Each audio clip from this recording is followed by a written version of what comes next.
bans. Is Kalista going to hit the bench first for LD, but it's going to be the first ban Sivir on the side of Gamtee. And after taking that one away, you have to think that LD have looked a little bit less comfortable, and we'll see whether Gamtee, they're going to be the ones to take away either that Lulu or the LeBlanc here for the mid lane. The top lane champion was another one to discuss. The teleport smite went away with it completely in Game 3. Was the Maokai vs Trundle matchup. No smites needed whatsoever. I mean, top lane's probably the big champion pool that's been impacted by bans. Hecarim bans and Shyvana bans have come out in recent series. Both those champions available, not picked up. Where did Legend Dragon go with this last one? They actually banned the Lulu on blue. So despite Lulu being such a beautiful flex pick, probably the ideal first pick in a draft, just because she has 3 viable places to go in terms of lanes, banned away. And are Gamtee going to stick to maybe that Vladimir ban away here? But I would suggest getting rid of that LeBlanc, because Parsa was so much more comfortable on that champion than anything else that we've seen thus far.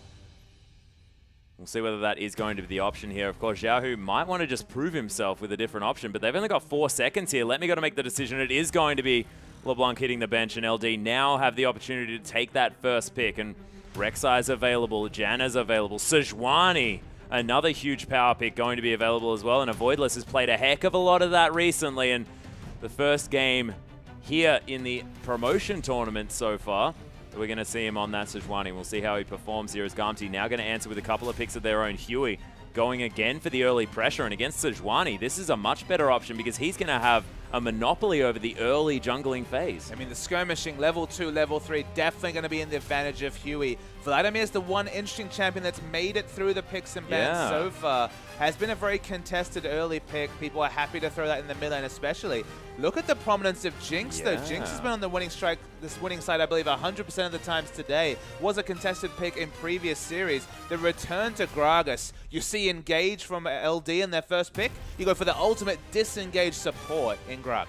Yeah, and we'll see what LD do. This is the first time that they've been able to answer this Jinx pick with another option. Well, unless it was the Kog'Maw actually picked into it last time around, but Avoidless is going to hover over this Thresh, and Kabe looking to go to that 100% win rate in one game, Graves, that he did manage to put through before. And it's a terrifying burst lane here, especially if that death sentence lands, because the amount of follow-up from a Graves is insane. And the first level, for 6 levels, going to be squarely in the advantage of the Graves Thresh lane. Instant kill pressure, even after level 6. The collateral damage basically functions as that much shorter range but instant cast super mega death rocket. So there's a lot of damage in the laning phase. Probably already looks like Gamtee might need to navigate a lane swap just to deal with this 2v2 matchup they've opted into. Vladimir, as we mentioned, surprising to see him fall to the 4th round of picks after so much prominence in the bans. Goodness. And I love this Sync Dream. Back over to the Leona. We'll see whether it does get locked in. It is a scary lane. Of course, the Chompers allow sort of the Shield of Daybreak stun to feel like it goes on forever. It is going to be locked away here. And Sync Dream back to his Leona days. And we'll see whether this means that as soon as he hits level 2, he just bails out of the lane. It's a very interesting comp being put together from Gamtee. You might think that all these abilities might be used in one fell swoop. For example, initiating with the Explosive Cask, Hemoplague on top, and then the amazing Solar Flare coming through from Leona. But I actually like what they've done just because Legend Dragon are always going to be looking to initiate. They're the ones with the Sejuani. They're going to throw out the Glacial Prison. I feel like Gamtee should fight in 2 phases. After the Glacial Prison thrown out, use the Explosive Cast for disengage, then re-engage with the Hemoplague into the Solar Flare for a massive secondary burst of damage. But Legend Dragon, they're definitely looking for the big team fight. Sejuani with the Gnar coming through, and then Karthus doing his best to die on top of all the members of Gamtee. Yeah, well, we've seen this matchup time and time again. If it is going to be a mid-lane Vladimir here, but it may not. It might be Let Me taking that to the top, as Sync Dream's hovering over some interesting choices.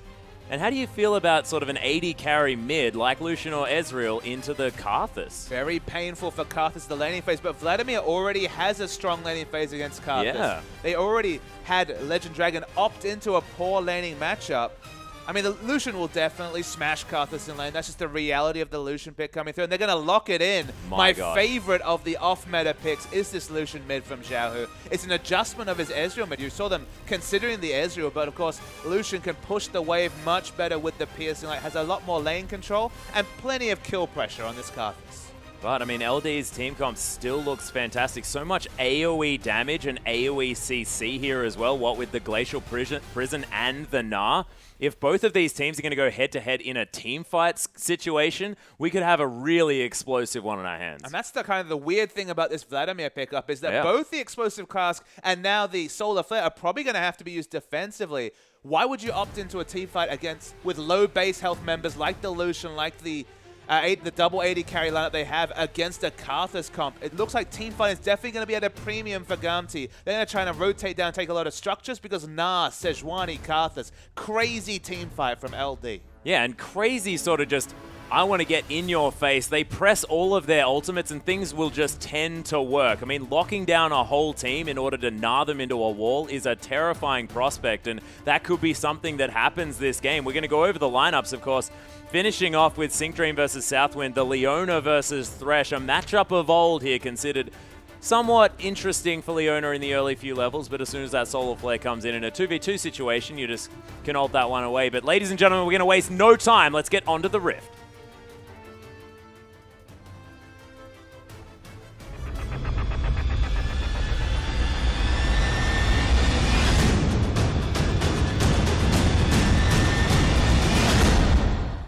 And here we are, ladies and gentlemen, Gamtee trying to close out the 3-1 victory against LD, who are fighting for their right to get into the LPL. Both of these teams wanting to face Starhorn Royal Club in the semi-final of this particular tournament. And Gamtee now all together, grouping forward. See whether they can pick up anything in this early stage of the game. Of course, a lot of damage in the early phases. And having a Leona, that Shield of Daybreak is brilliant level 1. It's a defensive, not a defensive fan, it's a defensive grouping, looking for maybe a late invade onto the Legend Dragon blue buff coming through. This Gamtee lineup is execution heavy to a fault almost, in my opinion. We've said that about a couple of comps we've seen tonight. The issue with Gamtee is that if they're able to rotate around, if they get a turret lead, they have a crazy strong siege comp and excellent disengage. But if they ever have their outer ring of turrets taken first, if ever there's a position where a Voidless, Gnar, is looking for a flank, for example, if we see the aggressive wards coming through from those outer turrets being down into potentially the flank Gnar, or just having to respect the initiation potential of the Thresh or the pick potential of a Voidless on this Sejuani, defensively, Gamtee will definitely fall apart. It's a situation where, you know, enough of those tanking members get to this backline, they'll die instantly. So if Gamtee get a lead, this is an excellent team comp, but there's so many points of failure to this massively strong team fight comp that LD have put together. Yeah, and LD looking to definitely go into standard lanes here with the Graves and Thresh, but not going to be opted into any sort of lane swap are Gamtee. And I would have liked it if they would, mostly because it gives Syncdream the option to move around the map without Tail falling horribly behind. That's a good point. Both of these supports have excellent roaming capabilities, the Thresh and the Leona, with excellent CC at early levels. I also don't really like the Vladimir versus Gnar matchup. Even though they're both resourceless champions, it's very easy to proc multiple hypers onto a Vladimir before his sustain really gets high in the later levels or when Hex Check Revolver is completed. And it's also very predictable to hit the boomerang after the pull comes through. You can often hit that either in the first hit or in the return hit and just chase down the Vladimir in a long lane. You have to play this lane so defensively if you're the Vladimir, because you're ever overextended. There's actually significant kill pressure on the Gnar. Speaking of significant kill pressure, there's the Chompers coming through second here for Tail, immediately getting exhausted as Syncdream. He might even take a turret shot here, but Kabe so incredibly low. The Voidless actually facing off against Xiaohu here as he does pop that W. Relentless Pursuit going to get him to safety. LD in a bit of trouble here on the bottom side, and the gank early not working out here for a Voidless. And no heal actually on Xiaohu, gone for the cleanse. So much respect to Sejuani potentially camping this mid lane. Heal does a lot more work against the Requiem, you have to say, so might be punished for that. Might only be even trades, but I'd take 1-for-1 trades if I'm the Karthus. I have that massive late game power spike and will always be relevant with the Requiem. Yeah, well, that's the thing. Death Defy just makes you such a good pick here as Xiaohu able to get that Light Slinger onto Passer as well. Definitely relevant damage here as he's staying ahead in the farm, but nice harass to come through from these single target lay wastes. There's a Relentless Pursuit forward. Xiaohu playing uncharacteristically aggressive, nets him a lot of avoidance on these lay wastes. He has a lot of potential for wave control, but it's so hard to deny CS from a Karthus just because there's so much range on that lay waste. 825 range compared to, example, the 500 range auto attack coming through from Lucian. Can register excellent damage trades. There's only so much sustain available when you go that Doran Ring start on Karthus. So just want to try and bully him out of lane. As Huey almost getting bullied out of the jungle. In fact, he dies. Yeah, dies to the Krugs. We've seen this before, ladies and gentlemen. Krugs, a worthy adversary here in the jungle. Haven't seen Gragas fall down to them as of yet, especially not with a potion in his inventory, but Trailblazer has been completed. Eclipse going to proc here from Sync Dream as he's just trying to put pressure on, and Kabe, after that first trade, very unable to do very much in this lane, as 5 CS is the differential in a lane that he probably should be winning. Sync Dream, Zenith Blade not going to find the mark as he's just trying to zone away the members of LD. Nice lane presence here so far for Sync Dream. The early laning phase should go to LD's advantage. Of course, the level 2 being pinged on the all-in trade, really keeping Graves behind in this lane. Thresh just has more flexible options than Leona in lane, has the ranged auto attack to harass, has the Flay, which you usually pick up at level 1, sometimes level 2, to disengage the Zenith Blade. But the first trades have been going in really good for Sync Dream. He's going in again. Yeah, there's the flash. Immediately baits out the flash from Kabe as well. Of course, Tail holds on to all of his summoners. Sync Dream loses his Xiaohu in trouble. The exhaust to come through a Voidless. Trying to get down Huey here for the save, but Xiaohu very, very low. The last lay waste. Oh my goodness, Pasa, is he going to fall? He does. Xiaohu has to dodge it and doesn't manage to. It's the 1-for-1, but the kill goes to Huey and Pasa, which is definitely in favor of LD. Yeah, well spotted out. Excellent kill credit score for LD. They'll take that trade happily. No Requiem needs to be used. No Requiem available, of course. Cleanse still available from Xiaohu. If he had had heal, he would have survived that trade. He would have, but of course, no Glacial Prison to worry about just yet. And we'll see whether that cleanse does help out towards the later stages of this game. Xiaohu able to pick up a pickaxe and a longsword here. We'll see what he decides to build up. It looks like it might be an Infinity Edge earlier on, but with that longsword, might be looking to go for some sort of cutlass, maybe a brutalizer even. And Pasa showing a lot of respect to the trading coming through from the Lucian. Remember in the previous game, it was the Rylai's build. Sync Dream again. Yep, going in. Does take a turret shot, though, as the Eclipse is going to proc off very soon, losing a whole lot of those defensive statistics. Kabe might have overextended, though, of course, doesn't have his flash. There's a flash forward from Tail. The last auto attack, and he gets excited. Lettme's down here as well. Lovey Potato trying to get in. He takes down Sync Dream, just sort of confusingly, as Southwind is going to die to the Hemo Plague. Letme just hangs around the minion wave and lets his AD carry die as a double kill comes through here for Eat Potato. And Letme's most definitely dead. The ultimate is going to whiff, and the pull does go off. Lovey Potato taking a whole lot of creeps, but he's not going to die. And man, LD, they answer back beautifully there. And that was the interaction I was talking about. Whenever Vlad is overextended compared to Anar, you're just going to need auto attack after auto attack. Not enough sustain to get through the trades. The CC comes through, even with the boomerang toss. So easy to hit because, you know, the exit from the pull is predictable. Even if you miss the first proc, the return of the boomerang will be just enough. And that's now a massively fed Naris Pasa, taking a lot of damage amid. You can see why he went Catalyst over potentially the Tia. Yeah, and Xiaohu actually a little bit annoyed at the fact that there were some caster minions there to block away that culling, which could have done a whole lot of extra damage to Pasa, who didn't have any of his summoner spells. Sync Dream, yep, beautiful play there from Southwind, demonstrating exactly why Leona's a difficult champion to play into Thresh. Especially at early levels becomes harder. When the Solar Flare is available, it's a bit different. You just register the guaranteed CC, then dive in there with the Solar Flare. But so with the what's the E again? You can tell me. Oh, the Zenith Blade? The Zenith Blade. But in this situation, just has to back away. The lane's been going very well for Jinx, but Graves actually got back a bit of a CS lead here. Yeah, managed to get back to lane a little bit earlier. Of course, dying does help you get back to the fountain quite quickly. Easy to shop. Yep, very easy to shop. You get a whole lot of time, you know. You can just settle down. You can say, okay, can't shop for the next little while. Oh, Cannon Creep actually gets zoned away here as Sync Dream takes a massive ride into Tabe as well, as Tail now taking a lot of damage. Southwind here trying to zone away the Jinx. He might die for it, though. The Ignite's down. They're just going for the Thresh, who's going to burn to death. Tail picks up the kill. Requiem comes down. The zaps there. Requiem not enough, and Tail picks up a double in the bottom lane, and that is cataclysmic for LD. And it was just really poor communication between Southwind and Kabe. I assume they were baiting for a potential collateral damage level 6 power-up. He wasn't even close to level 6, didn't pick it up. Double hill kill comes through, and without that collateral damage, even factoring in the Requiem, they were never going to get a favorable trade there, were LD. Yeah, and Dragon goes down off the back of it here as well. Gamtee managed to pick up the first one there. They trade it for their Raptor camp as a Voidless is able to counter jungle that one, but probably not worthwhile here for LD as the gold lead. Nothing to speak of, but Xiaohu able to farm up nicely here in the mid, but hasn't been used quite as the, I guess, counter pick that we were thinking about. And the kill distribution pretty much ideal for Gamtee. 3-1 now is the Jinx compared to the 3-0 Love Eat Potato. Now if he gets the big fang, can instantly kill Tail. It'll negate that gold lead that Tail's managed to bring up, but that's a best case scenario. Regularly you're going to take Tail picking up damage, just being that much better at tank busting. Yeah, and Letme's still going to be relevant in that later stage of the game as well. Has that revolver in order to heal himself back up as Xiaohu going to continue farming out this mid lane. He's going to dodge away from some Skittles as well as Pass. Probably just wants to pick up some farm. It's evolved into a farm lane for Karthus, which he just is happy to opt into. We're waiting to see if they can build up this objective lead here, Gamtee, with their double AD. Soon they'll hit one-item power spikes. The Infinity Edge completed for Teo is going to mean just so much turret taking pressure with the minigun form.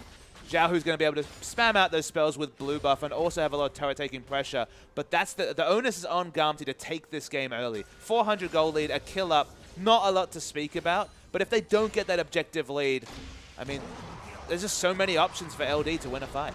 Yeah, Xiaohu actually going very far underneath that turret as well, tanking up a few shots, able to use that Doran's Blade to keep himself a little bit healthy, but getting a little bit overexcited. Huey comes round though, so he is going to be safe here in the mid lane as Pasa able to use those Skittles to kill out some wave, and Xiaohu going to head back to base now as well, pick up some more items. We'll see what he decides to go for. I wouldn't be surprised if it was a Brutalizer for some early pressure, some early armor penetration. Of course, no arm guard completed here for Pasa yet, so flat armor pen, pretty good, but when you've got 1550, you buy a BF sword. Exactly. When you can buy a BF sword, you pick it up. Don't know if it's necessarily going to be Infinity Edge. I believe the last time we saw Xiaohu build this solution, it was the Brutalizer into, I think, a Bloodthirster just for safe turret taking. Going to be involved in the turret game quite a lot. Waiting to see the Solar Flares used, but no, Sync Dream backs out. Yeah, Sync Dream just going for a little bit of a power play there here in the bottom side of the map, just zoning Kabe away. There's a beautiful stun with a Solar Flare, though, straight into the Chompers, and Kabe, he's going to get ignited. The last auto attack from Tail, he's looking for it. The last tick, not going to be it. It is going to be enough as Sync Dream locks down the kill. Another double for the Gamtee bottom lane, and they are playing out of their minds this game. I mean, Sync Dream's Leona's really impressive, kind of tested his limits with the Zenith Blade, then re-engages with the Solar Flare. We were talking about that reality as your voice cracks. My voice I understand just explodes. it. I'm excited about Sync Dream, man. His most played champion. He's showing why. He is certainly. As Xiaohu's showing why he plays this Lucian in the mid lane as well. He gets exhausted, flashes forward, picks it up with the Light Slinger, and now Pasa in a whole host of trouble. There's the knockback from the body slam. Xiaohu looks for it, doesn't get it. Actually cancels it out. The solo kill in the top lane as well as Sync Dream kills Karthus. Not sure how that happened, but he's going to survive the Requiem as well. And Gamtee, they're rolling with this game. And I just wish I knew how you were able to get a solo kill as Vladimir against the Gnar. 3-0 Gnar. A 3-0 Gnar. He would have been sitting on so much gold he was, but still very, very curious. And he builds a Ninja Tabi as well against Letme's Vladimir. Well, I mean, look, he naturally has an advantage, so I can understand not necessarily building for lane, but after getting solo killed, I agree with you. A little bit strange. Little bit strange indeed, but Gamtee, they're pulling out all of the stops in this game. They realize it's match point. They know all of the pressure is on LD to win this one, and they're slamming it home very, very early. 5,000 gold is the lead here at 12.5 minutes as Letme's able to pressure this top turret a whole lot. Does have a Fiendish Codex. That Will of the Ancients going to be completed very soon. 2-1-0 as he's 16 CS in the lead. This Vlad top having a good game. And we have to come back to that just because we're going to always expect Lucian to be able to outpush Karthus, have significant turret-taking pressure on the AD versus caster mid lane matchup. Jinx winning this bot lane matchup means that she's always going to have pressure. They've both taken their turrets. You would think the one lane that LD could rely on would be Gnar in the top lane, be able to control the Vlad, push him in, take his turret. Him actually losing lane, the Vladimir winning lane, just means that that rotation to top, taking that turret should be pretty trivial if Vlad has lane pressure. And the win condition of Gamtee of snowballing those objectives, they started it well and they're going to keep going. Yep, and LD, that little bait not going to be successful as Gamtee, they just sit under their turret and play it safe. Nothing going here. 4-1-1 on this Jinx. more than happy just to sit back and let their win. And look at the Solar Flare. Doesn't quite get it, but there's the Zenith Blade. Southwind in trouble. The Zap comes through, doesn't find a target. Plenty of friends. Yeah, but Southwind, man, you are so dead. And Kabe has to deal with both Huey and Xiaohu as oh my goodness, Super Mega Death Rocket just takes Southwind as he was right in front of the rest of the team members. And Tail, he's got some pretty good aim on that ultimate. Yeah, rotational comp with double AD, and rotation's definitely in the advantage. Karthus always going to be largely relegated to farm mode in lane. Usually usually when he participates in a skirmish, it's just popping the Requiem. It's not actually being physically present. But level 10, the Requiem's still very, very low cooldown, completely out-rotated by Xiaohu on the Lucian, and they're just piling on the advantages. Yeah, and Avoidless with the Glacial Prison available, not wanting to go aggressive here onto Huey, who's just having his way with his jungle, getting down the vision that he needs to. LD make their way back towards this bottom lane, but you can see the turret taking is beginning. Gamtee now 2-0 on that front.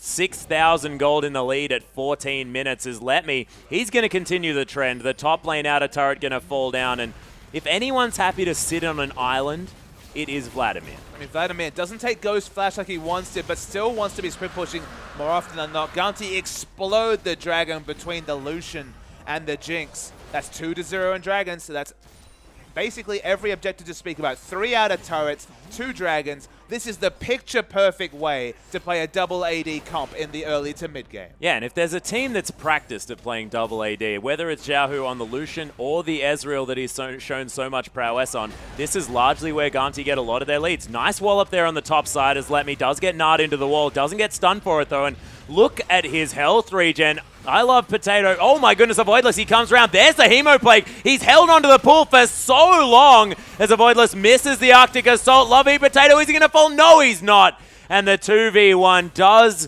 get successfully completed here. Here comes the rocket. Oh, super. Oh my goodness. Tail. So close. He's been really on point really good with the downtown rockets. He's really been... I mean, that's not an easy thing to judge, is the back timing or where the minion wave will break and the greedy overstay for CS will occur. But getting closer and closer, and Graves has been forced into the emergency build here, Atlas. Yeah, and the emergency Dark Passage there as well as the Culling almost takes down Southwind. Didn't quite need the heal, but the safety. I can understand why that came through because that Culling was tearing apart the poor little Thresh. It's deceived. It's deceiving to see just how much extra damage Levels gives this Lucian in the mid game. Yeah. Doesn't have a big 80 item complete just yet, but a lot of cost-effective flat AD. And just being level 11 so much earlier almost led to Southwind giving away his life, misjudging the culling damage. Yeah, and look at this as well. I believe he's probably going for the Infinity Edge into Ghostblade build as well, and that is a massive 2-item power spike that he's going to get relatively soon. And Ghostblade's usually relegated to split push duty. We saw Whoosh on Vayne, 5 games, 5 Ghostblade pickups just to make yourself an extra dual lane carry. Oh, Sync Dream. He's in a lot of trouble. The Eclipse not going to save him there as Avoidless picks up the kill. Kabe used the collateral damage and still didn't get the kill. That's a little bit sad, but he does get an assist. So not all bad news as Xiaohu is just going to prop up his chair and head back to base. Letme continuing to farm in this top lane, has a CS advantage, now building up a Spectre's Cowl here as well. So going for that Spirit Visage, wanting as much staying power as he possibly can have. And the Boots of Lucidity there as well. I find it interesting that they didn't go for the Kindle Gem, just for extra cooldown reduction, which would be very close to that 40% there as well, but not going to, just going to make sure that he has as much magic resist as he possibly can. And of course, it's not even about the magic resist, it's getting hit by the enemy and being able to regen so much of your health back. Yeah, had the CDR boots very early just to open up a bit of space to try and avoid the boomerang coming out through the Q, being coming out on a very low cooldown from Nas. I don't mind that purchase at all. Bloodthirster is the pickup from Xiaohu, and with those extra longswords, is definitely working his way towards the Ghostblade. I was trying to mention that Vayne goes for the early Ghostblade for dueling, but the reason why Xiaohu's picking it up is that if you ever leave a turret unattended, just popping the Ghostblade gives you so much extra attack speed, and then of course cooldown reduction helps with his spell rotations. You cannot leave this Lucian unattended or your turrets will fall immediately. And he's definitely making sure that LD don't forget about him as well, as he just followed a Voidless who was trying to avoid him most completely. Didn't manage to there as Tail is going to continue the push here in this bottom side. Infinity Edge Zeal completed, and he's going to eat through these turrets. Southwind looking to get something going as he eats a zap there underneath the turret. Death Sentence not going to land. Tail able to Move out of the way of that one, and the rotations from Gamtee yet again, heading towards this mid lane. There's the Glacial Prison, but he's going to take down the turret as Xiaohu. And Huey just happy to eat up that ultimate. It's such a pleasure to watch a team that understand their win conditions and play around them so well. You got it right. Between Ezreal and Lucian, this is, I believe, the 6th game we've seen Gamtee play double AD, and they've refined that strategy amazingly over the course of it. They're just pushing every lane. We know that LD have a massive teamfight advantage in 5v5, but the item timing's definitely in the advantage of Gamtee, and they never have to opt into a 5v5 fight if they're always rotating with superior turret damage around the lanes. Yeah, and they're getting there. They've got 280 carries as well, so they can split push. They can do this 3-2 in the top and bottom lanes, and the Gnar into the wall only lands on Let Me here, and Xiaohu free hitting in the backside. There's the explosive cast. Singdream going so deep here on the bottom side. Super Mega Death Rocket doesn't land on Akabe, who's completely out of mana. Singdream gets healed back up, doesn't die as Let Me. Hemo Plague down. Kabe trying to get out, not going to die to it. Tail gets death sentence, but a lot of these low members of LD not going to be able to do much as Tail now gets excited. Kabe, Tail wishing that was a crit, doesn't get it, but there's the kill. They get the triple in the bottom side. The bottom lane inner turret's going to fall. Huey makes his way back around, and Xiaohu, he's in the 1v1, but still getting damage on this turret. And without the Rylai's, Xiaohu doesn't need to respect the Karthus at all, has high lifesteal, can just relentless pursuit away, hit up the minion wave, tank a few turret hits, go and take the turret. Gamtee, this is great, great strategic play from them. Yeah, really beautiful. Passer actually eats a culling here as well. The inhibitor going to fall down. 20 minutes and 20 seconds. Gamtee take an inhibitor this game, and I didn't see where LD could have got back through. And after Lovey Potato teleported down, got a massively great trade, was unable to do anything, and then Gamtee, they just won every single lane almost at the same time. How do you win a lane against a 3-0 opponent on Vladimir, who just isn't the ideal pickup against Gnar, but it just feels like maybe there was an overextension. Yeah. Maybe Lovey Potato went for a turret dive that went awry, but the extra item time is an experience that Let Me was managing to build up. Not even that is a potential thing to translate for the Gnar. 3,500 gold is the lead for Tail in that bottom lane. That is close to a Bloodthirster, like complete. It started at level 2 with the excellent all-in engage coming through and the Graves falling behind. Even though you have pick opportunities in this lane, even though you have a lot of burst, if you're able to keep that distance as the Jinx, you're always going to win trades with the extra 200 range on your rocket autos. The laning phase gets better and better for the Jinx. Leona in the front line. Singdream on his most practice champion this split, I believe, showing just how good as Leona is. We've seen so many times, just threatening with the Zenith Blade, going in, backing away, instant solar flare, and picking up the kills. Yeah, really beautiful stuff. Let Me, he's finished the Haunting Guise as well, wants to get some of that magic penetration, has his Spirit Visage completed, and they're just pushing this one out as Xiaohu and Tail make such quick work of this dragon. Xiaohu more than able to tank that one up with all of the lifesteal from that Bloodthirster. And Tail, he's now got a QSS. There's no locking down this Jinx. And while this will not be a perfect game, of course, 6 kills already on the board from LD. When we're talking about objectives, it's looking like the perfect game. 3 dragons and 7 turrets to 0. Yep, really, really great stuff. 12,000 gold lead here at 22 minutes into the game. I have not seen many teams come back from that sort of deficit as Gamtee really trying to solidly hold on to their place in the LPL. As Xiaohu goes so aggressive under Southwind. My gosh, that's 1v3 as he flashes out of the way. There's the Glacial Prison, but doesn't do too much as the explosive cast sort of stops what they want to do. Passer going to flash defensively here away from the Gamtee lineup after they pick up the Baron. And I didn't think there was enough time to do Baron in that stage, but I see the purple spinning around the members of Gamtee, and man, this double AD tears apart anything. It's double AD and a consistent damage threat in Vladimir. Singdream's caught Passer. Yeah, there's the culling. Doesn't quite land. Ardent Blaze is going to at least reveal Super Mega Death Rocket, and Tail picks up the kill. If you play enough Jinx, apparently you have precise knowledge of the travel time of the Super Mega Death Rocket. But we've said that multiple times this series. Always timing people from distance. Kabe. Oh my god. That first crit did half his health. That was disgusting. And that will happen every time. Of course, Static Shiv giving you that one. And jeepers. That's only a 2-item Jinx as well. Man. Very difficult. Descends onto Xiaohu here. He gets flayed back into the team, exhausted as well as Kabe picks up that kill. Lovey Potato taking a lot of damage from Tail. Is about to evolve into that Mega Gnar.